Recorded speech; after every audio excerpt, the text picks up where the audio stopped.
कुछ नहीं मैम साहब। लेकिन मुझे तो कुछ गिरने की आवाज़ आई थी। मैम साहब वो मैंने शायद ऐसे गेट बजा दिया होगा तो उसकी आवाज़ से। नहीं, गेट की आवाज़ मुझे अच्छे से समझ में आती है, कुछ गिरने की आवाज़ आई थी। तुमने देखा कुछ गिरते हुए? कुछ भी गिरा होता तो मैम यहीं पे होता ना। लेकिन ऐसा कैसे हो सकता है? मुझे आवाज़ सुनाई दी, तुम्हें आवाज़ नहीं सुनाई दी क्या? नहीं मैडम, अगर कुछ भी होता तो आपके सामने ही होता ना। देखो, मुझसे चालाकी करने की ज़रूरत नहीं है। मेरे कान बहरे नहीं हुए, ये मुझे कुछ ऊंचा नहीं सुनाई दे रहा है। मुझे पक्का यकीन है यहाँ कुछ गिरा और तुमने उसे उठा लिया। मैडम चालाकी तो शहर वाले करते हैं ना, भला हम गांव वाले चालाकी कैसे कर सकते हैं? अरे ये गांव और शहर की राग ना कहीं और गाना। जो जितना शरीफ दिखता है ना उतना होता नहीं है, और किसी के चेहरे पे नहीं लिखा होता कि वो अच्छा इंसान है। और मुझे तो तुम पे शक हो रहा है कि तुमने कुछ ज़रूर उठाया है, कुछ गिरा ज़रूर है यहाँ पे। मैडम कुछ भी नहीं गिरा है, अगर गिरा होता तो हम आपको बता देते, भला हमारे किस काम का। हाँ ये भी बात है, अगर कुछ गिरा भी होगा तो वो तुम्हारे किस काम का। चलो ठीक है, लेकिन एक चीज़ याद रखना, अगर मुझे बाद में पता चला ना तुम्हारी हड्डी पसली तोड़ दूंगी मैं। ठीक है मैम साहब।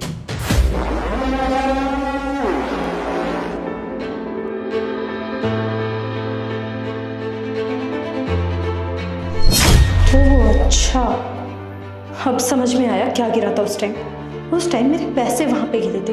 कितना चालाक है ये इंसान, इसने बोला कि कुछ गिरा ही नहीं है, जैसे इससे लगा कि मुझे पता ही नहीं चलेगा। आज ना इसे मुझसे कोई बचा नहीं सकता। आज तो इसकी हड्डी पसली तोड़ दूंगी।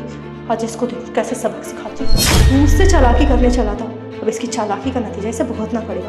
अभी जाके बताती हूँ मैं इसे। देखना जरा इन महाशय को, कितने चैन से आराम कर रहे हैं। इनका आराम ना हराम में मैं निकालती हूँ। कहाँ है मेरे पैसे? कौन से पैसे मैम साहब? कौन से पैसे? अरे जो यहाँ पे गिरे थे, उस टाइम मैंने तेरे से पूछा था ना क्या गिरा है, और तूने कितनी सफाई से झूठ बोल दिया कि कुछ नहीं गिरा। मैम साहब यहाँ पे कोई पैसे नहीं थे। देख, अब ना मेरे से चालाकी करने की जरूरत नहीं है। तुझ जैसे इंसान को ना बहुत अच्छी तरीके से जानती हूँ। चुपचाप से मेरे पैसे मुझे वापस कर दे, वरना तेरे लिए अच्छा नहीं होगा। मैम साहब हम पे झूठा इल्ज़ाम मत लगाओ, हमने कोई पैसे नहीं लिए आपके। अच्छा, मतलब मैं झूठा इल्ज़ाम लगा रही हूँ। आज से पहले मैंने क्यों नहीं लगाया तेरे पे झूठा इल्ज़ाम? क्योंकि आज से पहले तूने हरकत की नहीं थी। मेरी फाइल से पैसे क्या गिरा और तूने 1 सेकंड में चोरी कर रही है। मैम साहब हम कह रहे हैं हमने आपका कोई पैसा नहीं चुराया, और भला हम आपके पैसों का क्या करेंगे? अरे पैसे ना ज़रूरत की वजह से कोई नहीं चुराता। अरे 4 पैसे क्या देख लेते हैं, इंसान का ईमान तो वैसे ही डोल जाता है। और हाँ, मैं तेरे पे झूठा इल्ज़ाम नहीं लगा रही, बिल्कुल सच बोल रही हूँ। क्योंकि उस टाइम भी तेरी ज़ुबान लड़खड़ा रही थी जवाब देने में। और तुझ जैसे इंसान को मैं बहुत अच्छी तरीके से जानती हूँ कि 4 पैसे देखे नहीं और उस पर नीयत बिगड़ जाती है। क्योंकि 10-20 हज़ार रुपये तो तुम लोग कमाने वाले हो महीने के, और 50 हज़ार रुपये एक साथ देखोगे तो कैसे अपने ईमान को कंट्रोल में रखोगे? मैम साहब ये शहरी लोग होते होंगे जो पैसों को देख के अपना मन बदल लेते हैं। हम गांव वाले अपनी इज्जत से बहुत डरते हैं, हम लोग ऐसा काम कभी नहीं कर सकते। अच्छा, तो गांव वालों की कोई इज्जत होती भी है क्या? और अगर तूने मुझसे अब झूठ बोला ना तो सच बता रही हूँ, तेरे हाथ पैर तोड़ के ना तुझे घर बिठा दूंगी। वरना चुपचाप से मेरे पैसे मुझे वापस कर दे। मैम साहब हम यहाँ पे काम करते हैं, आपके गुलाम नहीं हैं, आप ऐसे हाथ नहीं उठा सकती हम पे। अच्छा, गुलाम नहीं हो लेकिन चोरी करना बड़े अच्छे से जानते हो। अरे तुम जैसे गांव वाले इंसान ही होते हैं जो चेहरे पे सच्चाई का मुखौटा लेते हैं और अंदर से चोर होते हैं, चोर। मैम साहब बार बार हमें चोर कहना बंद कीजिए। हम कह रहे हैं ना हमने आपके कोई पैसे नहीं लिए तो नहीं लिए। अच्छा चोर नहीं कहती हूँ, एक काम कहती हूँ ना, डकैती की है तुमने। क्योंकि चोरी तो तुम्हारे लिए 10-20 रुपए की होती है ना, 50 हज़ार का तो तुम डाका ही डाल सकते हो। अब देख, लास्ट टाइम फोन कर रही हूँ, चुपचाप से मेरे पैसे वापस कर दे, वरना तेरे लिए अच्छा नहीं होगा। मैं यहाँ पे तमाशा नहीं करना चाहती हूँ। अरे बोला, अरे अंकिता तुम गई नहीं घर? मैम मैं जा ही रही थी, अचानक से मैंने इन्हें देखा तो सोचा इनकी तबीयत पानी के बारे में पूछ लूँ। अब इतने टाइम से यहाँ पे काम कर रहे हैं और मैं भी रोज आती जाती रहती हूँ, मेरा भी तो फ़र्ज़ बनता है कि इनके बारे में इनका हालचाल ले लूँ। अरे हाँ सही किया। वैसे भी बोला कि तबीयत भी ख़राब चल रही है और इसकी बीवी की भी तबीयत ख़राब चल रही है। ये तो बेचारा आया था मुझसे छुट्टी मांगने के लिए, लेकिन मैं इसको छुट्टी देना ही भूल गई काम के चक्कर में। मैम आप एक काम क्यों नहीं करती हैं, इसकी सैलरी क्यों नहीं बढ़ा देते हैं? वो क्या है ना, आपको तो आजकल का टाइम पता ही है, कौन कहाँ कब कैसे अपनी सोच बदल दे। अरे नहीं, हम सोच क्या बदलेगा, ये तो बेचारा बहुत लगन से और दिल लगा के काम करता है। रही बात सैलरी की, वो इसकी मैं इस दिवाली बढ़ाने ही वाली थी, सोच लिया था मैंने। और जितनी मेहनत से काम करता है, 12 के 14 घंटे देने के लिए रेडी रहता है। और कभी भी कितनी मुसीबत हो, मैं बोलती हूँ घर चला जा नहीं जाता, यहीं बैठा रहता है। मैम, आप बुरा ना माने तो एक बात बोलना चाहती हूँ मैं। कई बार ना जो इंसान जैसा दिख रहा होता है अक्सर वैसा होता नहीं है, तो प्लीज़ आप अलर्ट रहिएगा। अरे ऐसा कुछ भी नहीं है। और तुम्हें लेट नहीं हो रहा? वो शिट, बातों में मैं भूल गई। अच्छा मैम, मैं चलती हूँ, कल आती हूँ आपसे कैश लेने। जी। बोला अंदर आओ और थोड़े पैसे ले लो मुझसे और जाओ अपनी बीवी का इलाज करा लो और छुट्टी ले लो 2 दिन की, ठीक है? आ जाओ अंदर, मैं कैबिन में वेट कर रही हूँ। जी मैम साहब।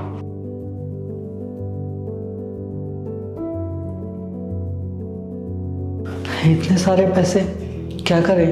मेम साहब को बता दे कि मेम साहब पैसे चुरा के लाई थी या अपने पास रख ले। नहीं नहीं, ये हराम के पैसे हम नहीं रख सकते। मेम साहब को बता देंगे कि इन्होंने कैसे उनके पैसे चुराए थे।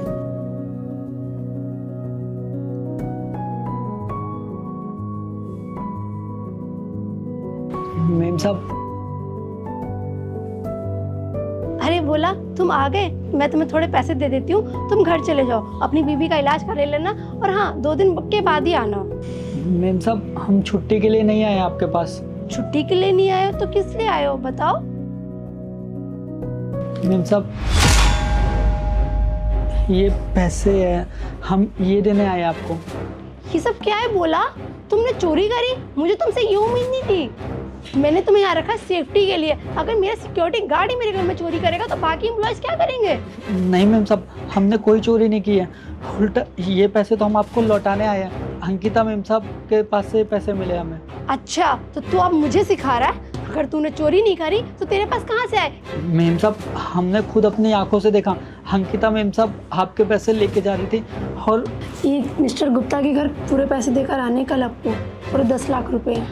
डोंट वरी मैम, हर बार का काम है, मैं आराम से कर दूँगी। हाँ, वैसे मुझे तुम पर बहुत ट्रस्ट है। तुम इतने टाइम से इतनी ईमानदारी से मेरा काम कर रहे हो, दिल को मेरे इतना सुकून रहता है कि हाँ अंकिता लेके जा रही है तो सब कुछ सेफ है।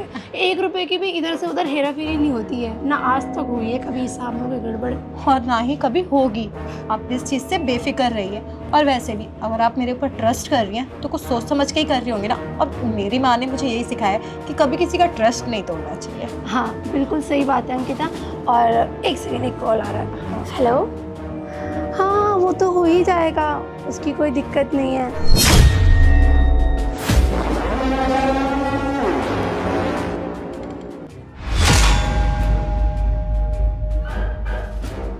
कोई दिक्कत नहीं है, ठीक है, ओके ओके। हाँ तो मैं क्या कहती, अंकिता कल ये सारे पैसे मेरे कबर्ड से निकाल लेना, ठीक है?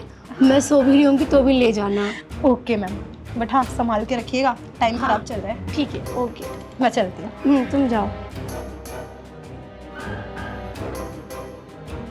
क्या अंकिता ने किया ये सब? मुझे तो यकीन ही नहीं हो रहा। अंकिता नहीं कर सकती, अंकिता चोरी नहीं कर सकती मेरे काबिल में। मेम साहब, अगर आपको हमारी बातों पे यकीन नहीं हो रहा तो आप अपने सारे पैसे गिन सकते हैं। इसमें इतने ही पैसे कम मिलेंगे जितने हमारे पास हैं। क्या गिनूं? हाँ ज़रूर, पक्का गिनूंगी, मुझे भरोसा नहीं है।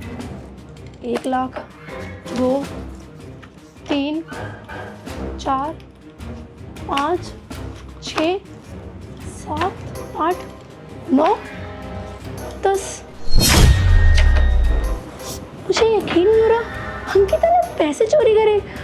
भोला देखो, मुझे माफ़ कर दो, अब मैंने कुछ गुस्से में ज़्यादा ही तुम्हें बोल दिया। मुझे यकीन ही नहीं हो रहा था कि अंकिता इतने टाइम से इतनी लॉयल्टी के साथ मेरे साथ काम कर रही है और वो इन पैसों में हेरा फेरी करेगी। लाओ पैसे दो और मुझे सच में माफ़ कर दो भोला। मुझे यकीन नहीं हो रहा कि तुम मेरी चीज़ों को सेव कर रहे थे और मैंने तुम पर एलिगेशन लगा दिए और अंकिता ने इतना बड़ा विश्वासघात किया मेरे साथ और मैंने उसी पर ट्रस्ट करा। अरे वो कहते हैं ना, जिसको दूध की रखवाली के लिए रखा उसी ने सारा दूध पी लिया। वही हाल अंकिता ने आज किया। शायद वो इतने टाइम से पहले से सब कुछ कर रही हो और कुछ और लोग भी मिले हो मेरी कंपनी के और मुझे बातों का पता ही नहीं चला।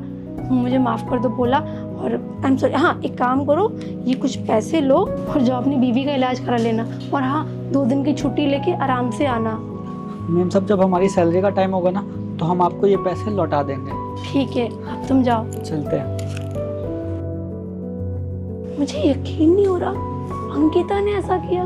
और बताओ, मैं तो भोला को समझ रही थी कि ये चोर होगा, इसने पैसे चुराएंगे, क्योंकि जितने भी छोटे लोग होते हैं कम सैलरी वाले, उन्हीं लोगों का ईमान डोलता होगा। लेकिन यकीन नहीं हो रहा, जिसकी खुद की सैलरी 1.5 लाख है उसने पैसे चुराए। शर्म आनी चाहिए। अभी सारे CCTV कैमरा चेक करती हूँ, और जहाँ रिकॉर्डिंग दिखी ना, इसको पुलिस के हवाले करूंगी कि मेरी कंपनी में क्या किसी कंपनी में जॉब के लायक नहीं है। अरे हमने मालिक के साथ विश्वासघात किया, भला मेरे पैसे चुरा लिए। अगर आज भोला ने नहीं देखा होता तो क्या होता। शुक्र है भगवान, माता रानी, बच गए। धनतेरस आने से पहले मेरे धन चले जाते सारे।